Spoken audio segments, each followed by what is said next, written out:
Hello class 10th. Today we will continue with chapter 12, Rise of Dictatorship, Fascism and Nazism. Today's topic is Rise of Nazism in Germany. We will discuss the following points. So the objectives of today's topic is causes of the rise of Nazism. Under this, humiliating Treaty of Versailles, economic crisis, spread of communism, Germany had no faith in democracy, personality of Hitler, the volunteer corps, anti-Semitic propaganda, then ideology of Nazism, Germany under Nazi rule, under it domestic policy, foreign policy.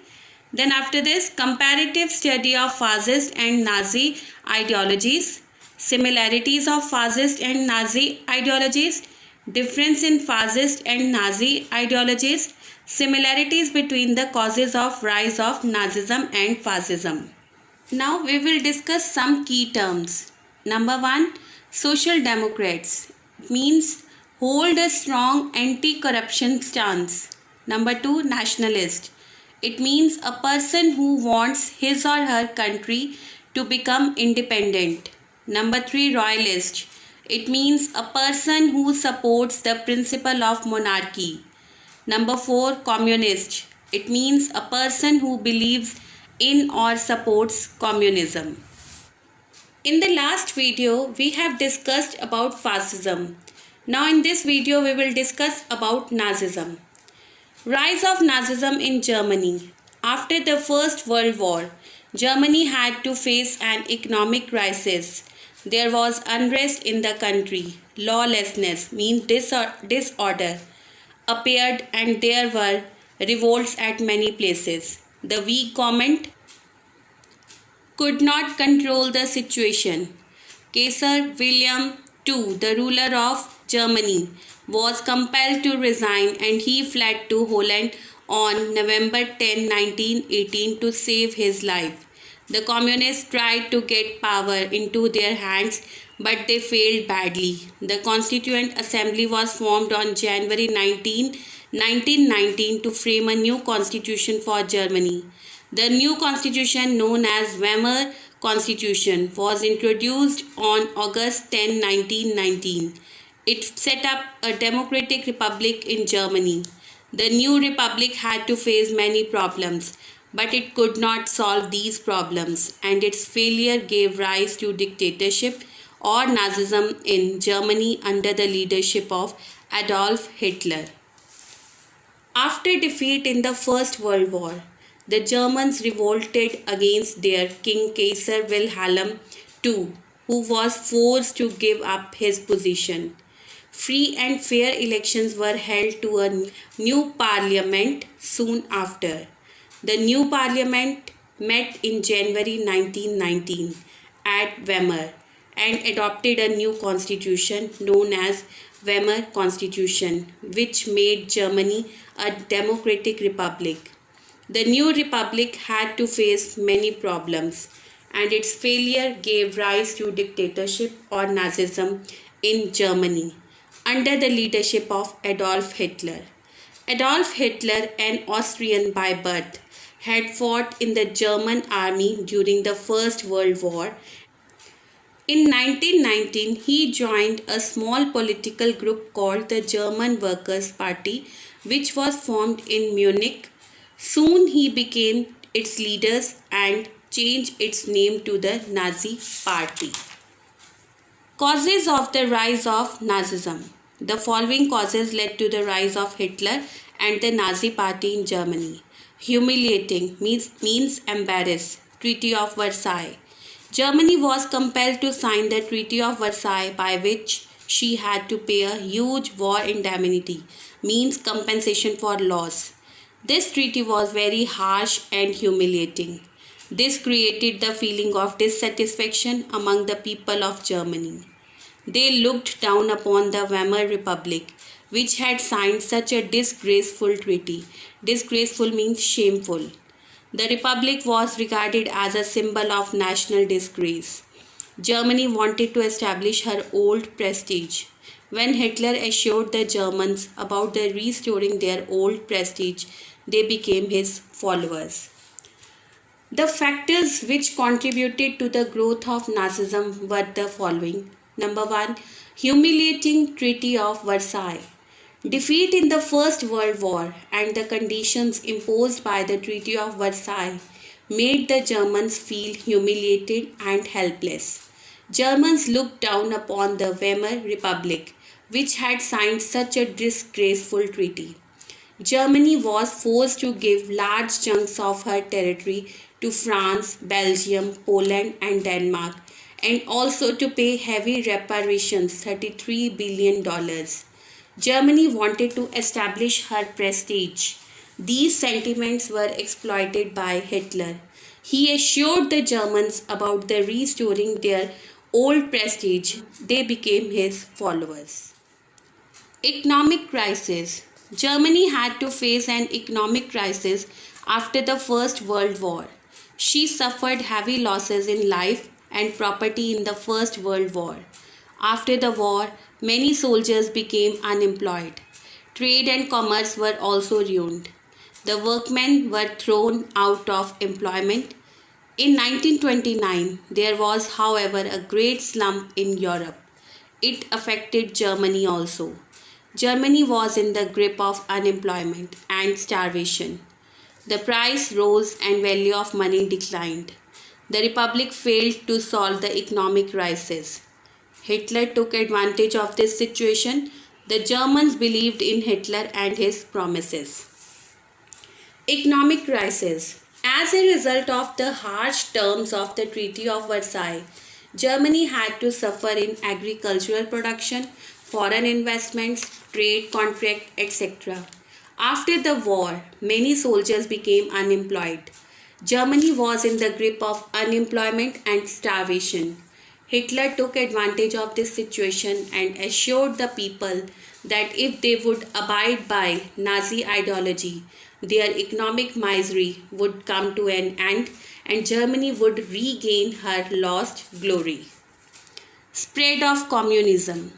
Being inspired by the Russian Revolution of 1917, German communists also tried to bring about a revolution in Germany. Hitler feared that Germany would become a slave of Russia if communism spread there.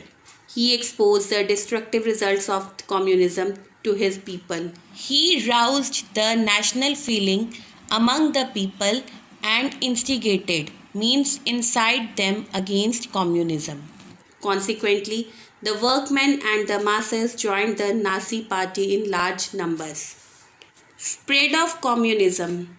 After the Russian Revolution, the communist influence increased in Germany.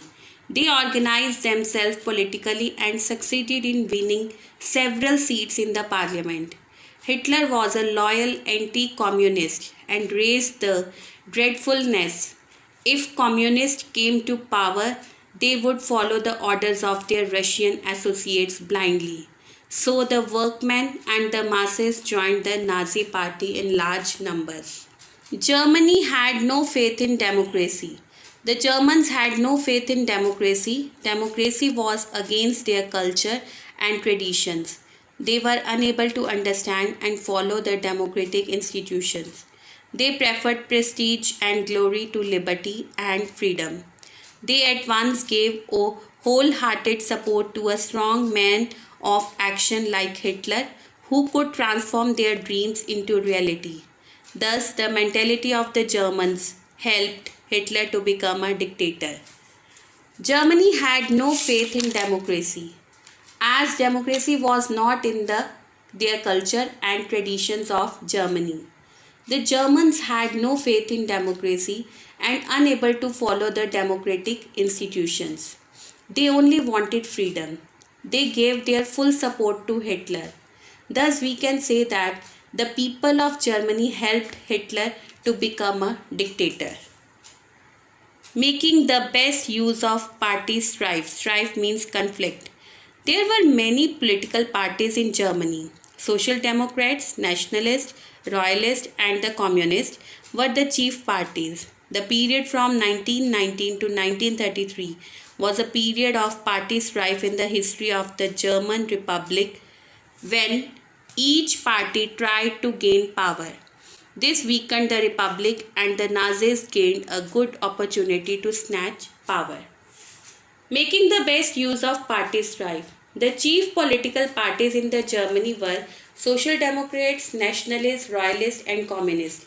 There was conflict between the parties from 1919 to 1933 to gain power. This created political instability in the German Republic and weakened it.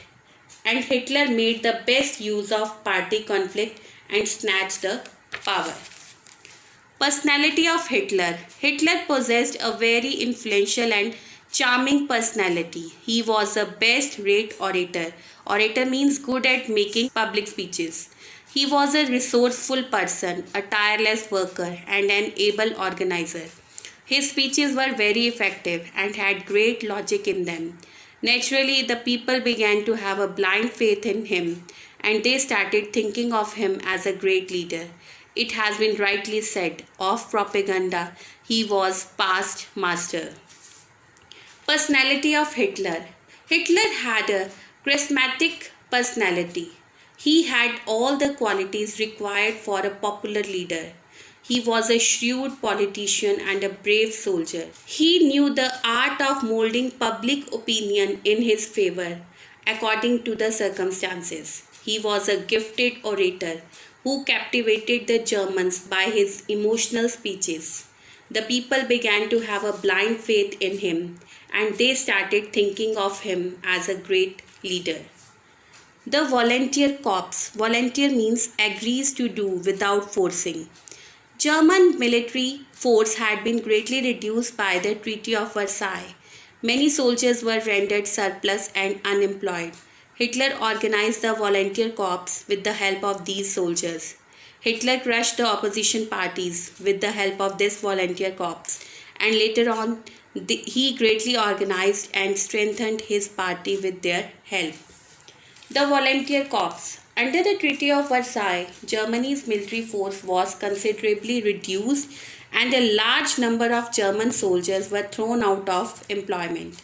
Hitler organized the volunteer corps with the help of these soldiers and they served as the party army. The members of this volunteer corps propagated the programs of the Nazi party and worked for safeguarding its interest. Anti-Semitic propaganda. The anti-Semitic, anti-Jewish propaganda carried on by the Nazi party increased Hitler's popularity. They described the Jews as traitors and blamed them of conspiring with the Allies during the war. They impressed upon the Germans that the cause of their hardships were the Jews who exploited the German economy. As a result, many Germans rallied behind the Nazi party. Anti-Semitic propaganda. The anti-Semitic means anti-Jewish propaganda carried on by the Nazi party also contributed to Hitler's popularity.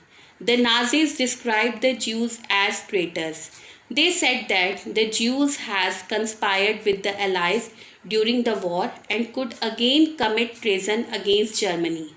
They impressed upon the Germans that their hardship was due to the exploitation by the Jews, who dominated German economy.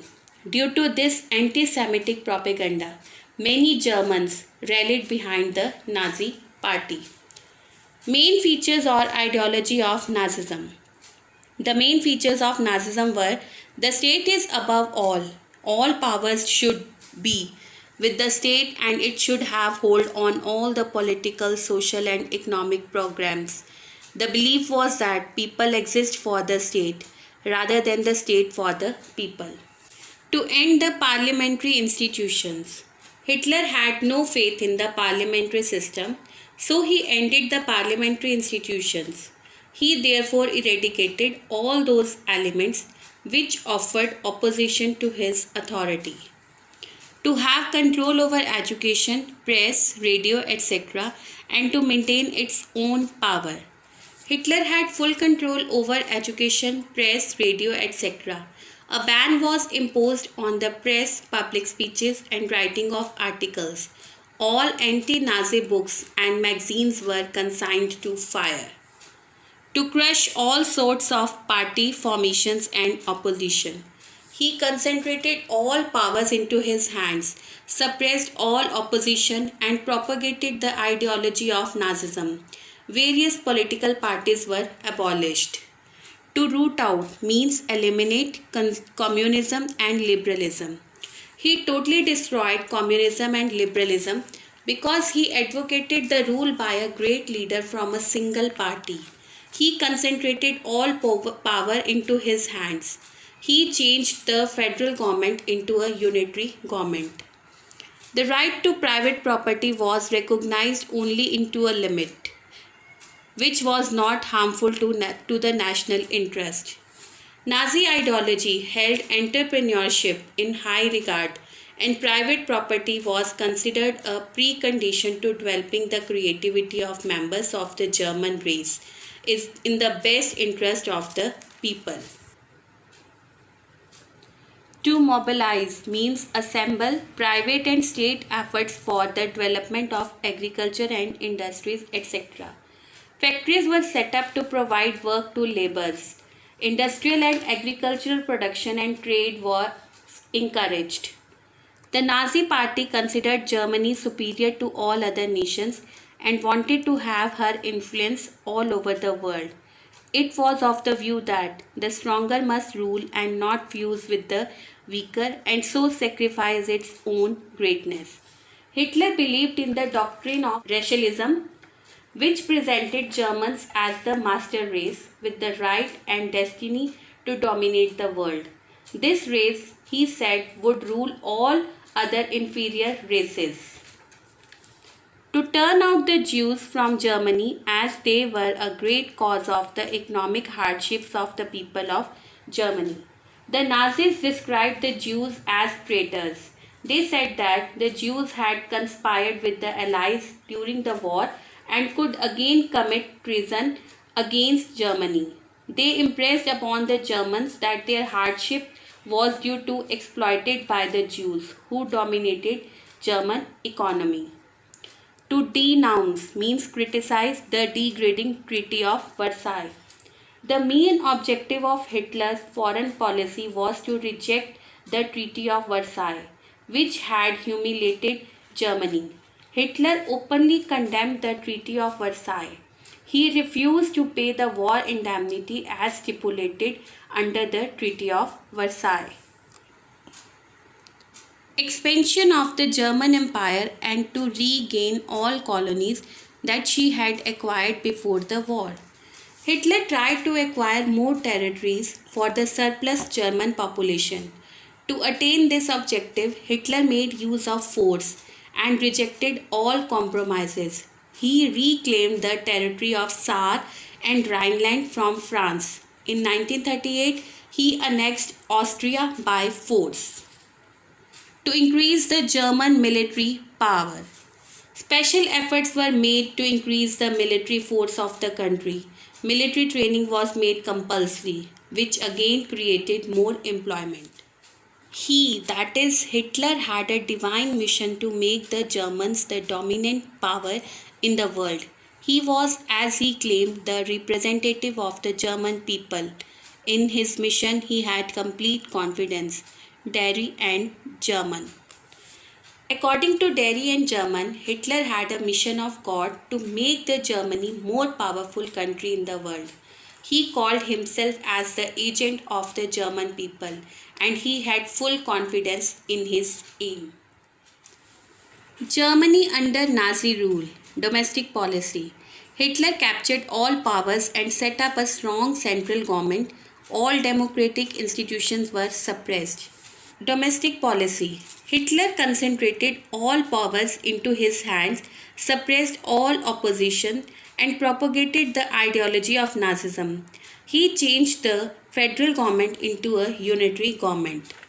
The Gestapo, secret police, and a network of spies helped Hitler to eliminate all communist and socialist leaders.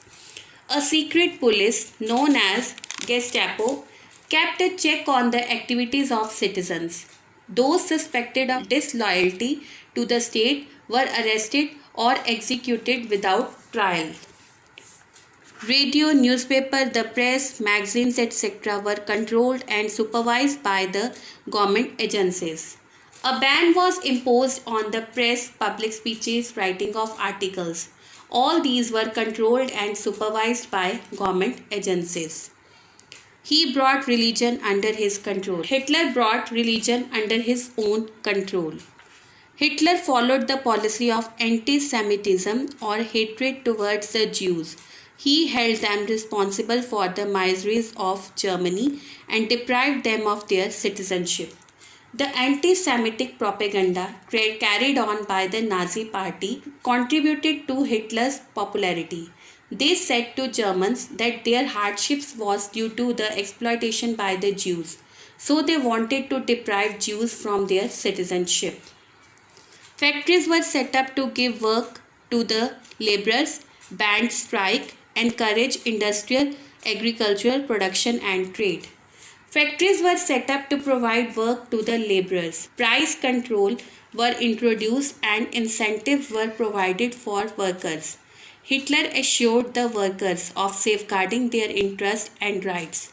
Workers could not go on strikes. Industrial and agricultural production and trade were encouraged. Capitalists were encouraged to increase production. Imports and exports were controlled to maintain favorable trade balance. Foreign policy followed aggressive and imperialist policy based on militarism and war. Hitler believed that nations could become great only by defeating other nations in war. He rejected the terms and conditions of the Treaty of Versailles. He started rearmament in violation of the Treaty of Versailles. This pleased his army officers who had felt humiliated by the terms of the treaty. Hitler's concept of pan-German unity meant that Germany, Austria, Poland and Czechoslovakia and a few other territories in Eastern Europe should be consolidated into a unified state. Pan-Germanists originally sought to unify all the German-speaking population of Europe in a single nation state known as Greater Germany. He conquered one country after another: Denmark, Norway, Luxembourg and Belgium.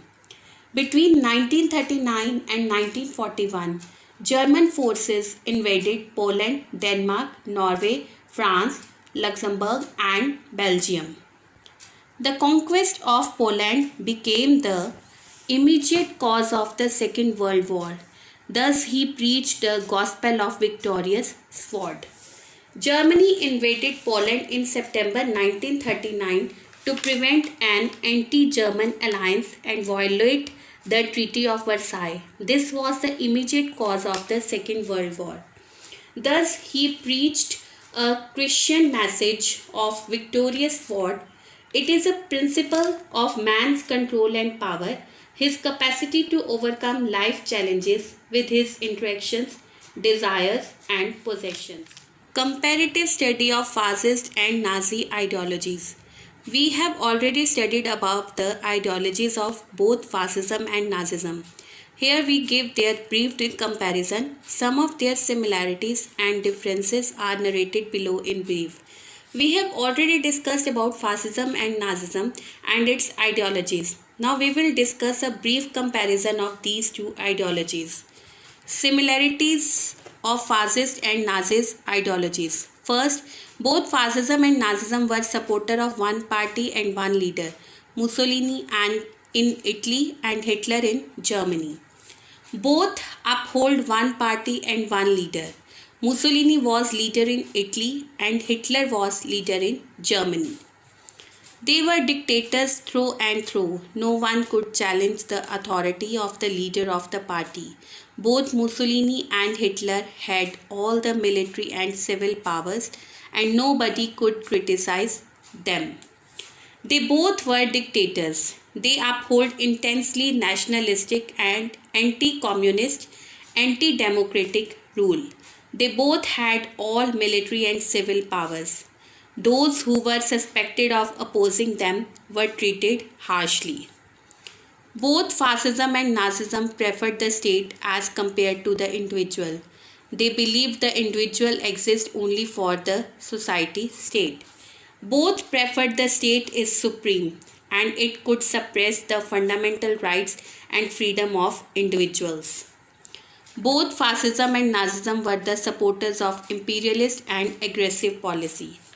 Both believed in aggressive nationalism and aggressive policy to make their countries a great nation. Differences in fascist and Nazi ideologies. Fascism and Nazism were very similar, but there were few differences in their ideologies. Number one, the ideology of fascism developed in Italy under the leadership of Mussolini, while the ideology of Nazism flourished under the guidance of Hitler in Germany.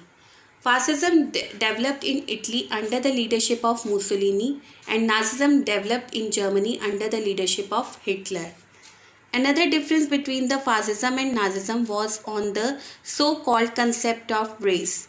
The Nazis felt proud that they were the descendants of the Aryan race, but the fascists were not so keen on such a concept of race. Hitler believed in the doctrine of racialism, but the fascists were not interested on such concept of race. The Nazi party was deadly against the Jews, much because of their inferior race. They were even sent to the concentration camps to meet their end. But the Italians were not so much against the Jews so long as they remained faithful to the state. The Nazi party were against the Jews because of their inferior race, but Italians were not. Nazism supported state intervention, means interference, in cultural production. According to them, the art should promote the ideas of the Nazi doctrine. On the other hand, the fascists in Italy did not restrict artistic expression and encouraged creativity rather than promoting the fascist style. Nazism favored state intervention in cultural production. He was promoting art, culture, so that with this, the ideas of the Nazi doctrine would also be promoted. But fascists did not limitize the artistic expression. They were in favor of encouraging creativity rather than promoting the fascist style. Similarities between the causes of rise of Nazism and fascism. Discontent after the Treaty of Versailles. Fascism developed in Italy under the leadership of Mussolini, and Nazism flourished in Germany under the leadership of Hitler. But there were similarities between the causes of rise of Nazism and fascism. Number one, both did not satisfy with the Treaty of Versailles because the treaty was very harsh and humiliating. Unemployment and decline in production in trade and agriculture. Both had to face economic crisis after the First World War. Unemployment and decline in the production in the agriculture and trade. Fear of spread of communism. Both Nazism and fascism have feared of if the communism spread there, they would become a slave of Russia. Hatred for democratic principles. Nazism and fascism both had no faith in the democracy and they preferred for totalitarian system and one-party rule. Political instability and class conflict. The main cause of rise of both Nazism and fascism were their political uncertainty and class disputes between the aristocrats and the common people. Failure of the League of Nations. The main and the important reason for the rise of Nazism and fascism were the failure of League of Nations because it failed to check the rise of dictatorship in Germany and Italy. Thank you.